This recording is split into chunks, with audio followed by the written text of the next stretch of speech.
बढ़ते हैं आगे और रुक कर लेते हैं इस वक्त एक और बड़ी खबर की। दिल्ली से आपको बड़ी खबर बता दें, जानकारी मिल रही है कि तेजस्वी यादव को ईडी की तरफ से एक बार फिर से समन भेजा गया है। तो बड़ी खबर आपको बता दें, तेजस्वी यादव को ईडी ने दूसरा समन जारी किया है। पूछताछ के लिए तेजस्वी यादव को ईडी ने बुलाया है।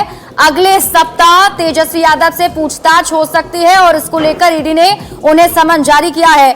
जमीन के बदले नौकरी का यह पूरा मामला है। संवाददाता शंकर आनंद अधिक जानकारी के साथ जुड़े हुए हैं। शंकर, पहले जो समन जारी किया गया उसमें तेजस्वी यादव हाजिर नहीं हुए, यह दूसरा समन अब जारी किया गया है। निश्चित तौर पर देखिए, इस वक्त में एक बड़ी और महत्वपूर्ण खबर कही जा सकती है। बिहार के उप मुख्यमंत्री तेजस्वी यादव को केंद्रीय जांच एजेंसी ईडी के द्वारा एक नया फ्रेश समन जारी किया गया है और उन्हें पूछताछ के लिए 5 जनवरी को बुलाया गया है।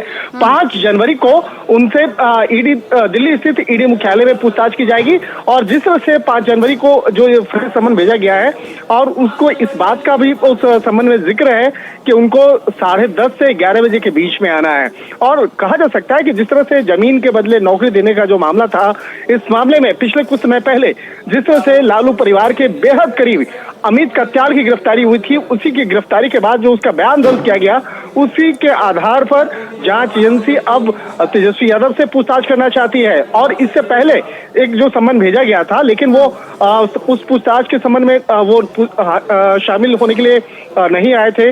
22 दिसंबर को उनको बुलाया गया था, यानी कि कल उनको बुलाया गया था पूछताछ की प्रक्रिया में हिस्सा लेने के लिए, लेकिन तेजस्वी यादव पूछताछ की प्रक्रिया में हिस्सा लेने नहीं आए थे। तो अब जांच एजेंसी के द्वारा एक नया फ्रेश समन जारी किया गया है और 5 जनवरी को यानी अगले सप्ताह उन्हें पूछताछ के लिए दिल्ली स्थित ईडी मुख्यालय में बुलाया गया है। हालांकि एक और तारीख जो है, जो लालू प्रसाद यादव का है, जो उनके पिता हैं, उनको 27 दिसंबर का समन है। लेकिन अब देखना लाजमी होगा क्या 27 दिसंबर को पूछताछ की प्रक्रिया में लालू प्रसाद यादव हिस्सा लेंगे या नहीं लेंगे। लेकिन इस मामले में जो जांच एजेंसी के हमारे सूत्र बताते हैं कि 5 जनवरी नई तारीख मुकर्रर की गई है तेजस्वी यादव के लिए और देखना लाजमी होगा कि 5 जनवरी को क्या वो पूछताछ की प्रक्रिया में हिस्सा लेंगे या नहीं। जी बिल्कुल शंकर, जिस तरीके से ईडी की कार्रवाई इस मामले में आगे बढ़ रही है और जैसा कि आप बता रहे हैं कि अमित कत्याल से जब पूछताछ में कई सारे खुलासे हुए हैं, उसको लेकर कुछ और जानकारी सामने आ पाई कि क्या कुछ बड़ी सफलता इसमें ईडी की टीम को जानकारी मिली है? देखिए, जमीन के बदले नौकरी देने का जो मामला है, तकरीबन ये 600 करोड़ रुपया के फर्जीवाड़े का मामला है। जो 600 करोड़ का जो मनी लॉन्ड्रिंग से जुड़ा इन्वेस्टिगेशन अब जांच एजेंसी ईडी के द्वारा किया जा रहा है और इसी मामले की तफ्तीश के दौरान में मेसर्स एके इन्फोसिस्टम प्राइवेट लिमिटेड और मेसर्स आइसबर्ग होटल जो है और रिजॉर्ट लिमिटेड का जो कंपनी है, उस कंपनी से जुड़ा हुआ जिस तरह से अमित कत्याल का नाम सामने आया था और अमित कत्याल की वो प्रॉपर्टी जो दिल्ली में बेहद चर्चा का केंद्र बना, जो डिफेंस कॉलोनी इलाके में, न्यू फ्रेंड्स कॉलोनी इलाके में स्थित है।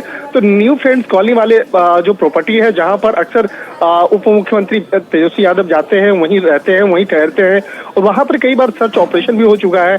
तो उस प्रॉपर्टी का जो कनेक्शन है वो अमित कत्याल से जुड़ा हुआ था और अमित कत्याल के बारे में ऐसा माना जाता है कि वो लालू परिवार के बेहद करीबी हैं। और जिस तरह से अमित कत्याल की गिरफ्तारी पिछले कुछ समय पहले हुई थी और उनसे जब पूछताछ किया गया, जब उससे पूछताछ करने के दौरान में कई महत्वपूर्ण जानकारी निकल के सामने आई और उसी के आधार पर तेजस्वी यादव और उनके पिता लालू प्रसाद यादव को पूछताछ का सम्मन जारी किया गया था। और पूछताछ के लिए हालांकि लालू प्रसाद यादव को 27 दिसंबर और तेजस्वी यादव को 22 दिसंबर को बुलाया गया था, लेकिन 22 दिसंबर की तारीख पे तेजस्वी यादव पूछताछ की प्रक्रिया में हिस्सा लेने नहीं पहुंचे, इसलिए उन्हें एक नया सम्मन जारी करके उन्हें 5 जनवरी को बुलाया गया है। शंकर, आप इस पूरी खबर पर नजर बनाए रखें। बहुत बहुत शुक्रिया तमाम जानकारी के लिए।